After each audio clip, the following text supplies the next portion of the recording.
তো big breaking update বন্ধুরা, অবশেষে কিন্তু এসএসসি সেকেন্ড লাইসেন্সটি মামলা দায়ের। তো কোন গ্রাউন্ডে মামলা করা হয়েছে, তো আজকে আমরা এই ভিডিওতে বিস্তারিত সম্পূর্ণ তথ্য আলোচনা করব। এই যে অভিজ্ঞতার ভিত্তিতে 10 নম্বর, নাকি পরীক্ষা বাতিল, নাকি এই যে শূন্যপদ বৃদ্ধি, তো কী বিষয়ে মামলা দায়ের করা হয়েছে, কোন গ্রাউন্ডে, সম্পূর্ণ তথ্য নিয়ে আজকে এই ভিডিওতে আলোচনা করা হবে। অবশ্যই বন্ধু ভিডিও সম্পূর্ণ দেখুন, শেষ পরে দেখুন। চ্যানেল নতুন দর্শক অবশ্যই চ্যানেলটিকে সাবস্ক্রাইব করে দেবেন। তো এই যে মামলা করা হচ্ছে, তো মামলার গুরুত্ব কতটা, সম্পূর্ণ তথ্য আজকে এই ভিডিওতে পাবেন। মামলার জয়ী হওয়ার সম্ভাবনা কতটা রয়েছে। তো বন্ধুরা, খুব শীঘ্রই 7 দফা দাবি নিয়ে আন্দোলন হতে চলেছে। তো ডেপুটেশনের ডেট আশা করি আপনারা জানেন, অনেকেই জানেন যারা আমার ভিডিও প্রতিনিয়ত দেখেন। একটা বড়সড় আন্দোলন করা হবে আগামী 14 অক্টোবর। তো অবশ্যই আপনারা 14 অক্টোবরে আন্দোলনে সামিল হবেন। তো 7 দফা দাবি, তো 7 দফা দাবি আশা করি আপনারা জানেন। অভিজ্ঞতার ভিত্তিতে যে নাম্বার দেওয়া হয়েছে, তো প্যানেলের যৌক্তিকতা যে রয়েছে আপনাদের কোনো কিছুই নেই, তবুও কিন্তু 10 নম্বর দেওয়া হচ্ছে। শূন্যপদ বৃদ্ধি 1 লক্ষ করতে হবে। তো ফ্রেশারদের চাকরি সুনিশ্চিত করতে হবে। কাট অফ মার্কসের যে অসঙ্গতি, সেটা চিন্তাভাবনা করে কমিশনকে একটা সিদ্ধান্ত নিতে হবে।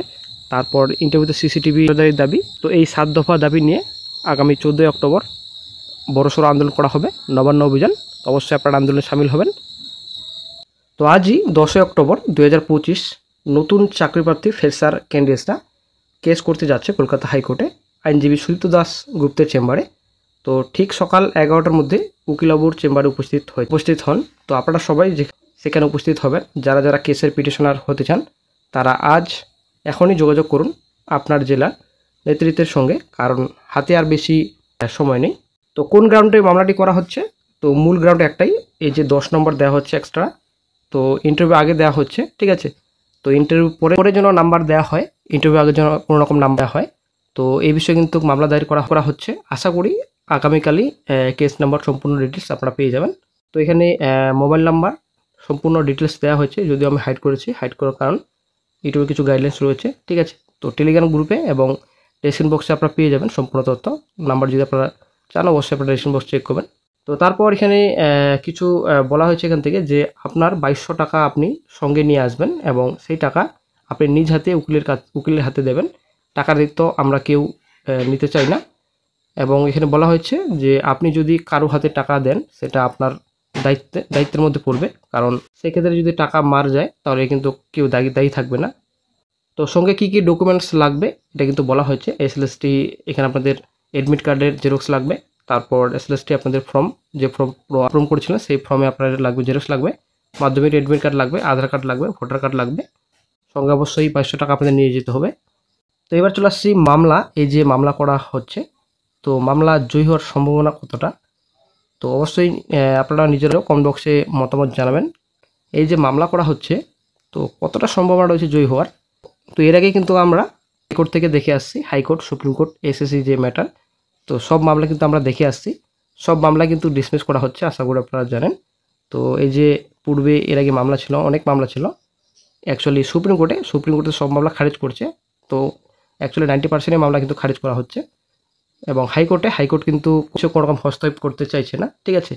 তো এই যে এক্সট্রা 10 নম্বর ভিত্তিতে মেন যেটা গ্রাউন্ড কেসের, কতটা গুরুত্ব এই মামলা, এটাই হচ্ছে ব্যাপার। গ্রহণযোগ্য হয় কিনা মামলা সেটাই কিন্তু দেখার বিষয়, কারণ এর আগেও কিন্তু অভিজ্ঞতার ভিত্তিতে যে 10 নম্বর দেওয়া দায়ের হয়েছিল সুপ্রিম কোর্টে, হাইকোর্টে, ঠিক আছে, সেটা কিন্তু ডিসমিস করা হয়েছে। তো এবার কি হবে সেটাই হচ্ছে ব্যাপার। তো এই ফ্রেশারদের উদ্দেশ্যে আমি বলছি, আসলেই মামলাটি দায়ের করেছে, তো হয়তো খুবই ভালো সকল চাকরি প্রার্থীদের জন্য, বিশেষ করে ফ্রেশারদের। কারণ এই যে ইন্টারভিউ আগে 10 নম্বর দেওয়া হবে, তো আসলে কিন্তু একটা ফ্রেশারদের অনেকটাই প্রভাব পড়বে। তো ফ্রেশার চাকরি প্রার্থী প্রচুর রয়েছেন, আশা করি আপনারা জানেন যে রাজ্যে কিন্তু বহু বছর ধরে কোনো রকম রিক্রুটমেন্ট নোটিফিকেশন নেই। শুধুমাত্র সুপ্রিম কোর্টের রায়ে এবং সুপ্রিম কোর্টের চাপে আজকে কিন্তু নোটিফিকেশন বের করেছে কমিশন, ঠিক আছে। তো এই যে এক্সট্রা নাম্বার 10 নম্বর দেওয়া হচ্ছে, এটার বিরুদ্ধে অবশ্যই মামলা দায়ের হচ্ছে। তো ফ্রেশার চাকরি প্রার্থীরা অবশ্যই আপনারা জেগে উঠুন। সামনে 14 তারিখ নবান্ন অভিযান, অবশ্যই আপনারা আন্দোলনে সামিল হবেন।